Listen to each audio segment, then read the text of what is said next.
नमस्कार विद्यार्थियों। कल हमने बीए सेकेंड ईयर के फर्स्ट पेपर के अंतर वस्तु विश्लेषण के कॉन्सेप्ट को समझा था, अर्थात उसकी अर्थ परिभाषाएं विशेषताओं के बारे में चर्चा की थी। आज हम अंतर वस्तु विश्लेषण के उद्देश्य एवं अंतर वस्तु विश्लेषण की श्रेणियों की चर्चा करेंगे। सबसे पहले अंतर वस्तु विश्लेषण के उद्देश्य क्या है, इसके पीछे अनुसंधानकर्ता का क्या एम्स होता है, क्या उद्देश्य होता है, सबसे पहले ये समझें। तो 7 तरह के उद्देश्य यहाँ बताए गए हैं अंतर वस्तु विश्लेषण के। इस पद्धति को अपनाने के पीछे 3 उद्देश्य बताए गए हैं। पहला है, इसका प्रमुख उद्देश्य प्रचार की श्रेणियों को ज्ञात करना है। अंतर वस्तु विश्लेषण का अर्थ सामान्यतः प्रचार माध्यमों का विश्लेषण करना लगाया जाता है। इस विधि द्वारा अधिकतर अध्ययन प्रचार विश्लेषण के ही होते हैं। इस विधि द्वारा प्रचार के स्तर निर्धारित किए जाते हैं।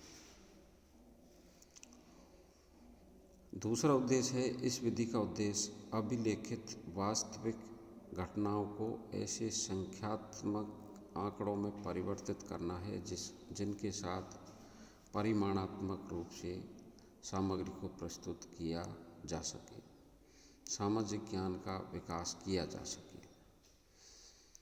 तीसरा उद्देश्य, इस विधि का उद्देश्य अंतर वस्तु विश्लेषण इस प्रकार से किया जाए कि पुनरुत्पादन योग्य विषयात्मक आंकड़ों की उत्पत्ति संभव हो सके तथा वे परिमापन एवं परिमाणात्मक विश्लेषण के प्रति संवेदनशील हो।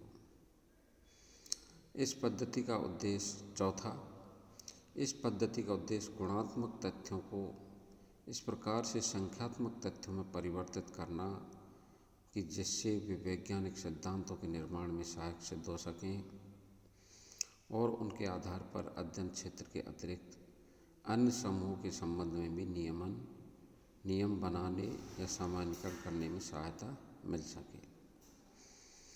पांचवां उद्देश्य, अंतर वस्तु विश्लेषण का उद्देश्य निम्नलिखित प्रश्नों के उत्तर देना है।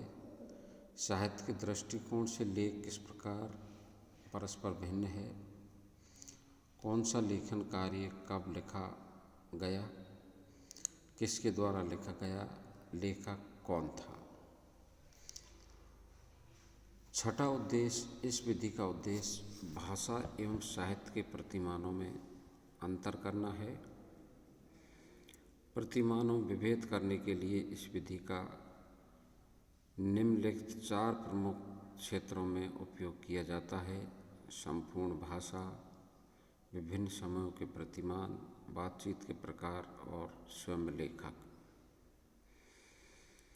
छठा उद्देश्य, अंतर वस्तु विश्लेषण का उद्देश्य श्रोतागणों से संबंधित प्रश्नों का उत्तर खोजना। ये क्षेत्र निम्नलिखित हो सकते हैं: समुदाय की जनसंख्या की मनोवृत्तियों, हितों एवं मूल्यों को प्रतिबिंबित करना, ध्यान केंद्र को स्पष्ट करना और संचार माध्यमों में मनोवृत्तियों और व्यवहार प्रत्युत्तरों का वर्णन करना आदि। तो ये इस प्रकार 7 उद्देश्य अंतर वस्तु विश्लेषण पद्धति के हैं। अब है अंतर वस्तु विश्लेषण की श्रेणियाँ कि कितनी कैटेगराइज में अंतर वस्तु विश्लेषण को किया गया, कितनी श्रेणियों में इसको विभाजित किया गया। इस आधार पर अनुसंधानकर्ता अध्ययन करता है। इस विधि में सर्वप्रथम विश्लेषण की इकाई का चयन किया जाता है। चयनित इकाइयों को निश्चित श्रेणियों में विभाजित किया जाता है। ऐसा विभाजन इकाइयों का गहन विश्लेषण के लिए किया जाता है। प्रत्येक इकाई को उसके गुण धर्म के आधार पर निश्चित श्रेणी में रखा जाता है। सामाजिक अनुसंधान में सामाजिक व सांस्कृतिक मूल्यों का अंतर्वस्तु विश्लेषण किया जाता है। ये मूल्य गुणात्मक होते हैं, लेकिन इन्हें इकाई मानकर विभिन्न श्रेणियों में वर्गीकृत किया जाता है।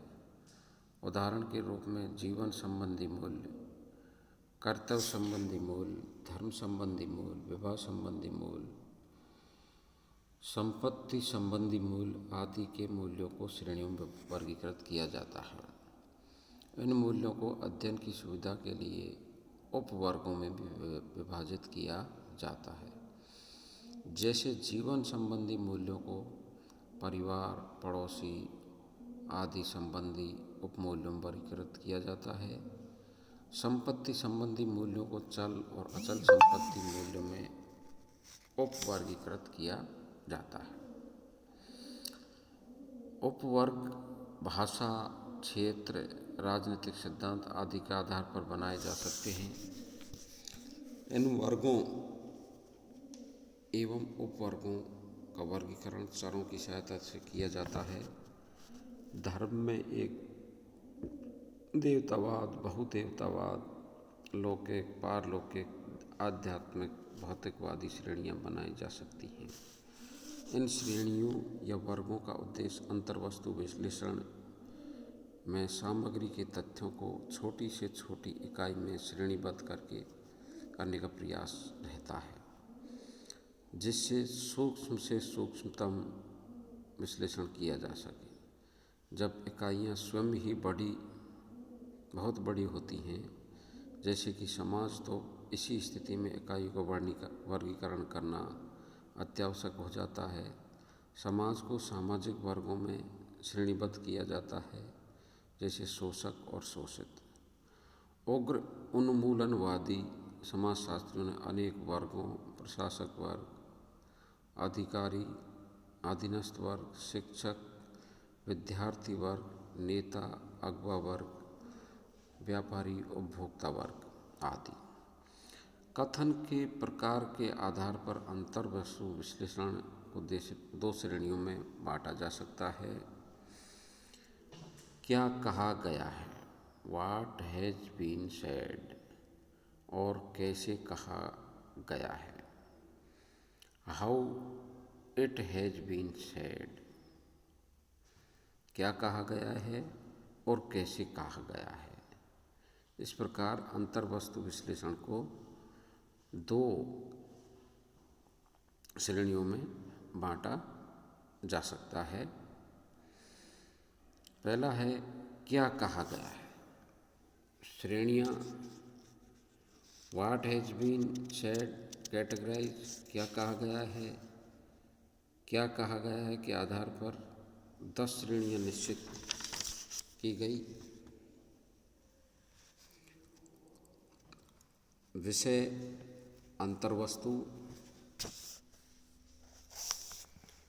अंतर्वस्तु विश्लेषण में प्रयुक्त की जाने वाली श्रेणियों में ये सबसे प्रमुख सामान्य श्रेणी मानी जाती है। इसके द्वारा विशेष प्रारंभिक प्रश्न के उत्तर दिए जाते हैं। इस श्रेणी का प्रयोग विभिन्न माध्यमों में प्रवृत्ति के झुकाव का अध्ययन करने के लिए किया जाता है। दूसरा है स्थिति या दिशा, सिचुएशन और डायरेक्शन। इस श्रेणी में इस तथ्य का उत्तर दिया जाता है कि संचार विशेष विषय के पक्ष, विरुद्ध या तटस्थ दिशा में कार्य कर रहा है। प्रमाण, एविडेंस, इसे आधार श्रेणी भी कहते हैं। प्रमाण या आधार के अनुसार सामग्री का विश्लेषण किया जाता है। इस श्रेणी का प्रयोग लासवेल ने यह ज्ञात करने के लिए किया था कि मूल्यांकन किस आधार पर किया गया। वैल्यूज मूल्य, इस श्रेणी के अंतर्गत ये देखा जाता है कि व्यक्ति किस मूल्यों या वस्तुओं के पीछे भाग रहा है, जैसे प्रेम, सामाजिक स्तर पर स्वास्थ्य, उज्ज्वल भविष्य आदि। मूल्य प्रमाणों से घनिष्ठ रूप से संबंधित होते हैं। बेरेलसन ने इस श्रेणी को लक्ष्य एवं आवश्यकता कहा है। सिद्धांत, प्रिंसिपल्स, जहाँ मूल्य क्रियाओं के लक्ष्यों का उल्लेख करते हैं, जहाँ मूल्य क्रियाओं के लक्ष्यों का उल्लेख करते हैं, वही सिद्धांत साधनों का वर्णन करते हैं। सिद्धांत निश्चित करते हैं कि किस प्रकार से उद्देश्यों को प्राप्त किया जाए।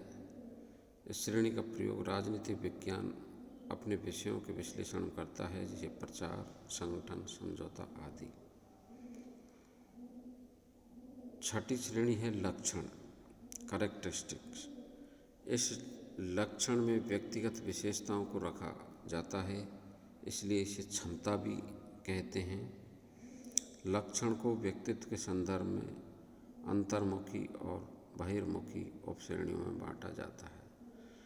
लक्षण श्रेणी का प्रयोग संस्थाओं व नीतियों को स्पष्ट करने के लिए भी किया जाता है। एक्टर, कर्ता। कर्ता श्रेणी के अंतर्गत उस व्यक्ति, समूह या अन्य को रखा जाता है जो केंद्रीय स्थिति में क्रिया के संचालक के रूप में प्रभावी होता है, जो क्रियाओं का प्रतिनिधित्व करता है, उसे कर्ता श्रेणी में रखते हैं। सोर्स, इस श्रेणी में उस व्यक्ति या समूह को रखा जाता है जिसके आधार पर क्रियाओं का वर्णन किया जाता है। उत्पत्ति, ओरिजिन। संचार की उत्पत्ति के स्रोत का अध्ययन करने के लिए इस श्रेणी का प्रयोग किया जाता है। श्रोता का ध्यान किस प्रकार से निर्देशित किया जाता है, इस तथ्य को ज्ञात करने के लिए उत्पत्ति श्रेणी का निर्धारण किया जाता है। अगली श्रेणी है लक्ष्य, एम्स, जिसके लिए संचार विशेष रूप से निर्देशित और संचालित किया जाता है, उसे लक्ष्य की श्रेणी में रखा जाता है। इस श्रेणी की संबोधनकर्ता भी कहते हैं, श्रेणी को संबोधनकर्ता भी कहते हैं। ये रही क्या कहा गया है के आधार पर श्रेणियाँ। अब दूसरी कैटेगरी है कैसे कहा गया। कैसे कहा गया श्रेणियाँ, how it has been said, categorize. इस श्रेणी का वर्गीकरण इस आधार पर किया जाता है कि कैसे कहा गया है, कहने का तरीका कैसा था, उसकी उपश्रेणियाँ आगे लिखते हैं। कैसे कहा गया है पर आधारित श्रेणियाँ। पहला है संचार का प्रकार, types of communications. Types of communication. इसमें उपश्रेणीकरण करने के लिए भाषा या कार्यक्रम के आधार पर कर्ताओं का वर्गीकरण किया जाता है। उदाहरण के रूप में आकाशवाणी के कार्यक्रमों में अंतर्राष्ट्रीय भाषाओं के आधार पर श्रोताओं का वर्गीकरण करना, जैसे अंग्रेजी, जर्मन, इटालियन आदि भाषाओं में विश्लेषण करना। आकाशवाणी सामग्री का विश्लेषण शास्त्रीय संगीत, नाटक, समाचार के आधार पर विभिन्न कर्ताओं को वर्गीकरण करना इसके अंतर्गत आते हैं। कथन का स्वरूप, फॉर्म्स ऑफ स्टेटमेंट। इसमें वर्गीकरण व्याकरण या वाक्य रचना के नियमों के आधार पर किया जाता है। ये वे नियम होते हैं जिनसे संचार का निर्माण होता है। लासवेल ने इस श्रेणी के निम्नलिखित 3 उपवर्गीकरण किए: तथ्य कथन, चयनित कथन और समीकरण कथन। गहनता डेप्थ, यह वह श्रेणी है जिसके अंतर्गत उत्तेजित मूल्य रखे जाते हैं जिनसे संचार होता है। इस श्रेणी को कभी कभी संवेगात्मक श्रेणी भी कहते हैं। प्रचारात्मक चरित्र, पब्लिसिटी कैरेक्टर, इस श्रेणी में किसी वस्तु का उसके प्रचारात्मक चरित्र के आधार पर सामग्री का वर्गीकरण किया जाता है। तो ये रही कैसे कहा गया है के आधार पर श्रेणियाँ। संचार का प्रकार, कथन का स्वरूप, गहनता और प्रचारात्मक चरित्र, पब्लिसिटी कैरेक्टर। निष्कर्षतः ये कहा जा सकता है कि सामाजिक विज्ञानों में अंतर्वस्तु विश्लेषण विधि द्वारा सामाजिक, आर्थिक, राजनीतिक आदि क्षेत्रों के सभी पक्षों का सरलतापूर्वक वैज्ञानिक अध्ययन किया जा सकता है। गुणात्मक सामग्री को परिमाणात्मक में परिवर्तित करके सांख्यिकी विधियों से उनकी सार्थकता का स्तर भी ज्ञात किया जा सकता है। तो ये आपके रही कैटेगरी, अंतर्वस्तु विश्लेषण की कैटेगरियाँ। किस कैटेगरियों के आधार पर एक अनुसंधानकर्ता एक अध्ययन सामग्री का अध्ययन करता है। अब है अंतर्वस्तु विश्लेषण पर नियंत्रण, कंट्रोल ऑन कंटेंट एनालिसिस। कि अंतर्वस्तु विश्लेषण पर नियंत्रण कैसे किया जाए या रखा जाए। शैलेज एवं अन्यों का कहना है कि अंतर्वस्तु विश्लेषण को निश्चित नियंत्रणों के अंतर्गत संपन्न किया जाता है। नियंत्रणों का उद्देश्य विश्लेषण को वस्तुनिष्ठता एवं क्रमबद्धता प्रदान करना है। इस प्रक्रिया में प्रमुख नियंत्रण निम्नानुसार देखे जा सकते हैं। समग्र का प्रतिनिधित्व, रिप्रेजेंटेशन ऑफ द यूनिवर्स। वैज्ञानिकों का कहना है कि जिस सामग्री का विश्लेषण किया जाए उसमें इस बात का ध्यान रखा जाए कि समग्र के सभी गुणों का विश्लेषण समाहित होना चाहिए। उसमें अध्ययन के क्षेत्र अर्थात समग्र के गुण विद्यमान होने चाहिए जिससे समग्र के संबंध में नियम या सामान्यीकरण किया जा सके। ऐसा करने में कोई कठिनाई उत्पन्न नहीं हो। मान्य विश्लेषण के आधार पर रिकॉग्नाइज्ड बेस ऑफ क्लासिफिकेशन।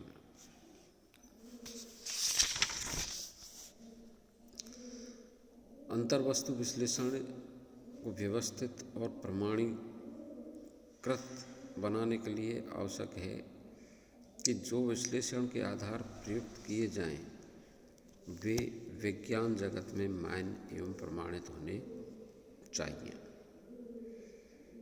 आधारों का चयन शोधकर्ताओं की सहमति पर आधारित होना चाहिए, तभी सामान्यीकरण को प्रमाणित माना जाएगा।